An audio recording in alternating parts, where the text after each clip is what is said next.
AFTV Daily is powered by NordVPN, bringing you all the action from the World Cup in Qatar. Hi, and welcome along to AFTV in Qatar, brought to you today by NordVPN. Don't forget to get your VPN, especially when you are on your travels. NordVPN is perfect. You can have it on up to 6 devices, keeps you safe. You can also check out all of the stuff that's going on back home. So say, for instance, you want to watch highlights whilst you're here in Qatar of the games with the English commentary. You can do it by using your NordVPN, because you wouldn't be able to do it here because you'd only be able to watch the local stuff. So that's what it does. It enables you to do things like lift that. And it's really, really good. Really, really good if you're on your travels. As a matter of fact, it's almost like an essential tool if you're going to be away. You can get 4 months free with a 2-year plan. And remember, there's a 30-day money-back guarantee. Go to nordvpn.com/AFTV to be invincible. Get hold of that right now. Now, listen, I'm going to start off doing the show like this, right? Last night, I was at the game, Switzerland versus Brazil.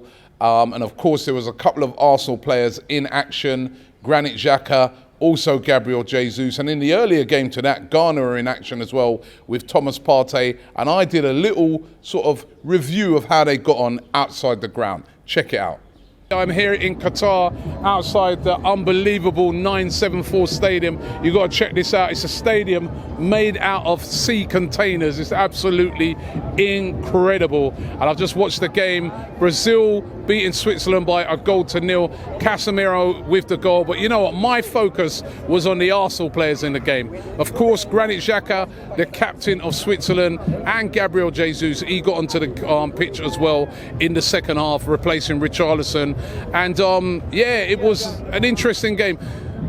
For Gabriel Jesus, wasn't really on long. He did have a chance to score. There was an excellent block on him. But, you know, he came onto the pitch, injected a bit of pace into the game. And actually, when I really work it out, we were struggling. You know, Brazil was struggling until Jesus came on and Anthony came on, right? And they took Richarlison off Tottenham, right? But no, in all fairness, he didn't really have a lot to do once he got onto the pitch. You know what I mean? He injected his energy in. Second start, of course, for Gabriel Jesus at the tournament. And of course, a lot of Arsenal fans are looking on it and thinking, we want him to do really, really well.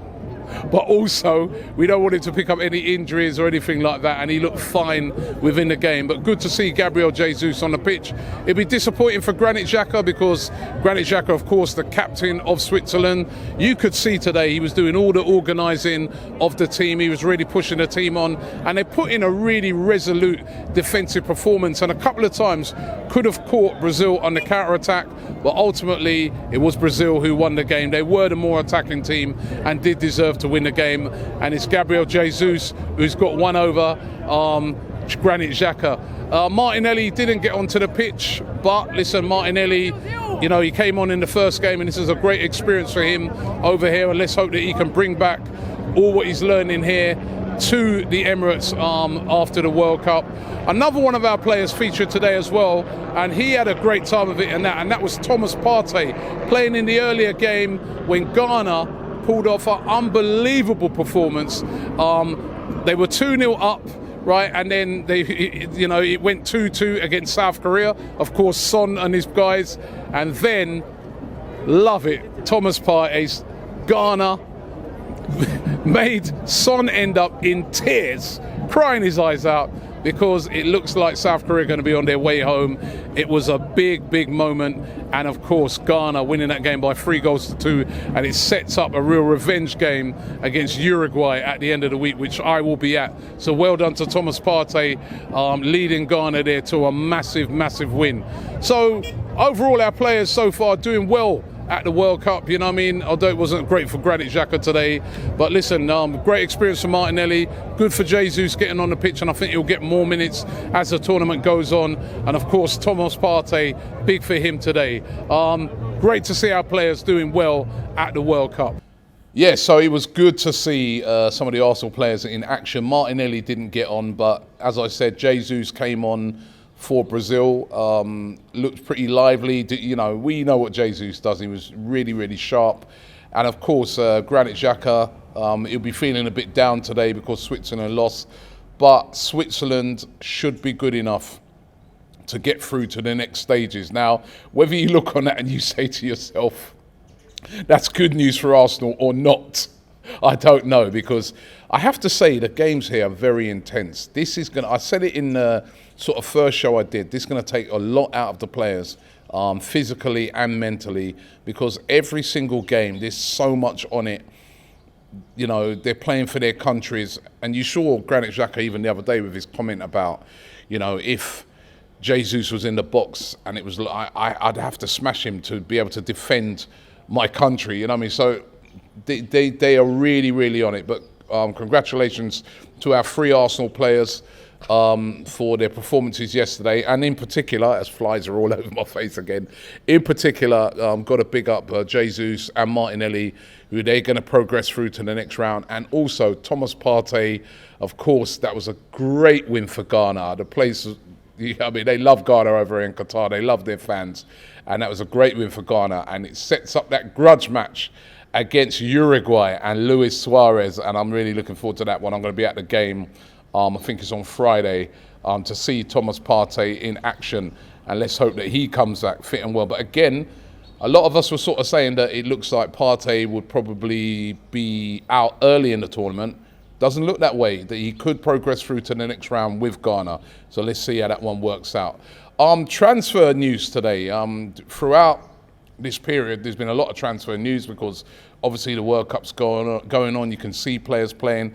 A player that I got to watch the other night, Nico Williams, he came on for Spain. I was at the game. He looked really, really lively. Did give the ball away a couple of times, but you can see he's lightning quick. He's the actual brother of Inaki Williams, who also plays for Atletico Bilbao, and he at the moment is one of the hottest prospects in Spain. And he's been linked heavily with a move to Arsenal. There's also some other clubs interested in him as well. He's said to have a €50 million release clause, so that is not, you know, unassailable for a team like Arsenal. And there's a lot of interest and a lot of publications linking us with him. So keep an eye on him throughout the tournament. I think he's made 2 substitute appearances now for Spain. But Nico Williams, really, really interesting Arsenal at the moment, and so let's see if that could be a possibility come January.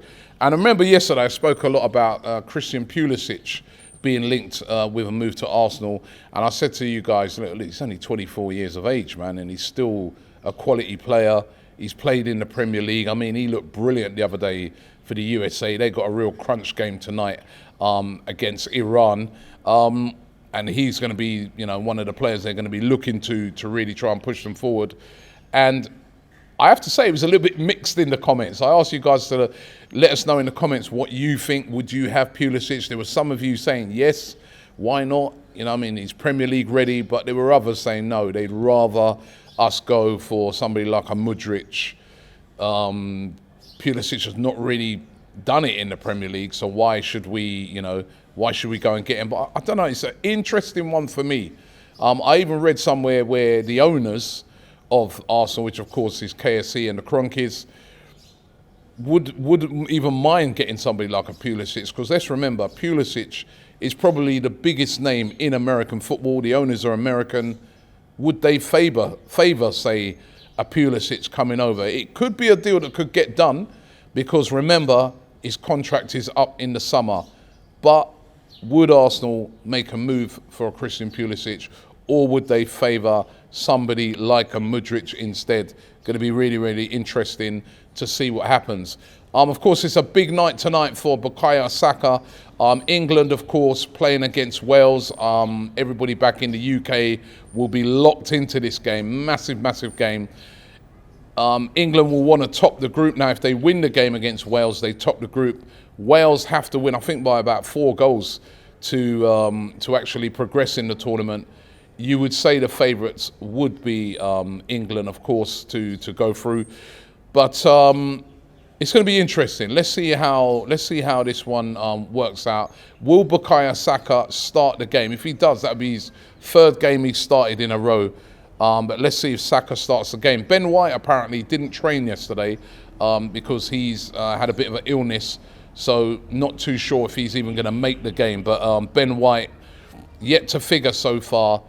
I mean, for me, this is the type of game you start Ben White in. You know what I mean? Because, you know, why not give him a run out? We've seen a lot of the other players. We've seen what they can do. Why not give Ben White a run out? But let's see how Gareth Southgate, you know, what he'll do with that. Some other news. It's been confirmed now that we're going to be playing Manchester City on the 15th of February, Wednesday the 15th of February. Get your Valentine's Day in the day before, because the night after, we're at their game. Big game, Arsenal versus Man City at home. That's going to be big. You know what? The January-February programme is going to be a very busy and a very important period for Arsenal. In January, we face, of course, Tottenham. We face Manchester United. In February now, Manchester City. It's going to be a real defining period for Arsenal. We're really going to need to come back after the World Cup really, really firing. And if we are going to do transfer business, look to do it early, because we've got some huge games coming up early in 2023. And also, we now know who we're going to face in the FA Cup. We've got a pretty, you know, on paper, easy draw. It's away at Oxford United. That'll be a nice away day. You know, I haven't been to them grounds for Oxford United. I mean, I've passed it a few times. It looks like a nice little ground. But Oxford United, that is who Arsenal are going to face. And I bet Mikel Arteta's probably pretty pleased about that, because that means he'll be able to put in a pretty changed team for that game. No disrespect to Oxford United, but we should be able to overcome them in that game. I've got to give you my NordVPN player of the day, or player or team of the day. I'm going to give it to a team. It has to go to Ghana. Ghana, brilliant performance yesterday. They went 2-0 up. Then South Korea with Son and all them brought it back to 2-2. It was looking sticky for Ghana, and then they got the winner. They beat them 3-2. Well done to Thomas Partey and his team. You guys are my NordVPN player team of the day. Congratulations going out to Ghana. They're still alive in the tournament, and let's see if they can get into the next round. So that's the news today coming out of Qatar. I'm looking forward to the game later on. I'm going to the England versus Wales game. Huge game. The British fans will be descending upon that game, the Welsh and the English. And I've got to say, I've heard about issues at home with trouble between fans and stuff like that. Over here, none of it. It's been an absolute carnival atmosphere between all of the fans over here. And I expect that to continue with tonight's game when England take on Wales. And also the Iran versus USA game is going to be absolutely huge as well. A lot riding on that. So don't forget, if you want to check out some of the coverage of the World Cup stuff, go over onto DR Sports and subscribe to them right now. We are covering like every game on there. There's a watch along to every game. We're at loads of games, interviewing fans, doing vlogs. It's been absolutely brilliant. So get over onto DR Sports and subscribe to that for all of the World Cup content. And also, don't forget to check out NordVPN. The link is in the description. Get involved with that right now. An essential tool when you're on the road. Thanks very much, and I'll see you tomorrow.